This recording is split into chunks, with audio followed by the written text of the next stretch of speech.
में हिस्सा लेने के लिए। इतने में ओल्ड लेडी आखिर ने उसे पूछ लिया कि आखिर इस बैग में है क्या। तो उसने बताया कि इसमें मेरे ग्लव्स हैं जो कि मेरे लिए अनमोल है। अब सभी थोड़ा मोड़ा एक दूसरे को जान गए थे, तो अब पहले तो उन्हें खुद के खाने और पीने के लिए इंतजाम करना होगा, क्योंकि मदद कब आएगी किसी को कुछ पता नहीं है। जैक ने कहा कि हमें सामानों को ढूंढना होगा और जो कुछ भी मतलब की चीज मिले उसे जल्दी से अपने पास रख लो।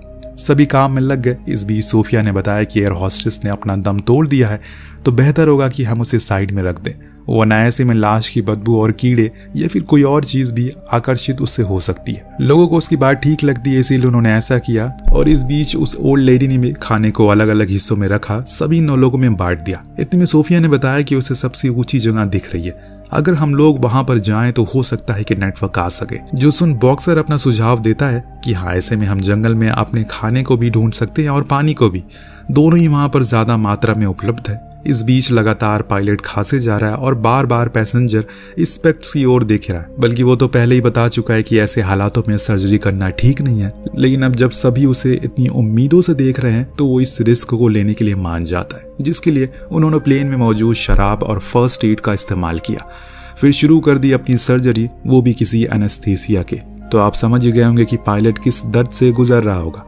लेकिन इंस्पेक्ट अपने तजुर्बे से इस काम को पूरा कर देता है, पर काम यही नहीं खत्म हुआ, बल्कि अब पायलट को सर्जरी के बाद वाले खतरे को झेलना होगा, जो कि हो सकता है उसे इन्फेक्शन हो जाए।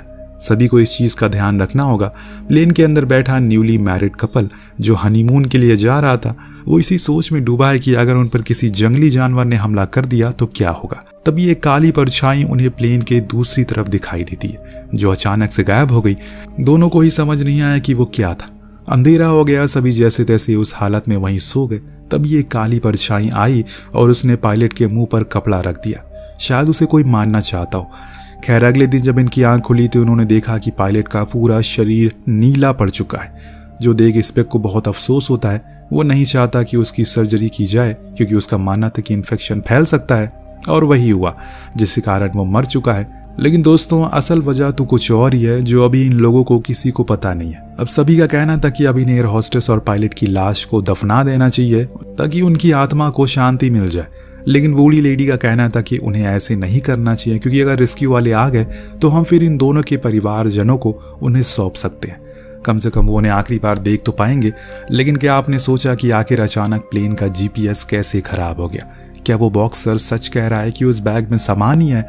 किसने रात के अंधेरे में पायलट के मुंह पर कोट रख? वो काली परछाई क्या थी? इन सारे सवालों के साथ ये पहला एपिसोड यहीं खत्म होता है। लेकिन रुकिए, अभी हम चलते हैं दूसरे एपिसोड में, जिसमें हमें कुछ सवालों के जवाब तो हमें पता लग जाएंगे। अब सभी के अंदर डर का माहौल पैदा हो गया है, क्योंकि अभी अभी उनके सामने एक नई मौत हुई है। इतने में जैक कहता है कि हमें इसे दूर ले जाकर दफन कर देना चाहिए, खुद के करीब रखना उचित नहीं है। तो इंस्पेक्टर मान गया और उसे ले जाने लगा।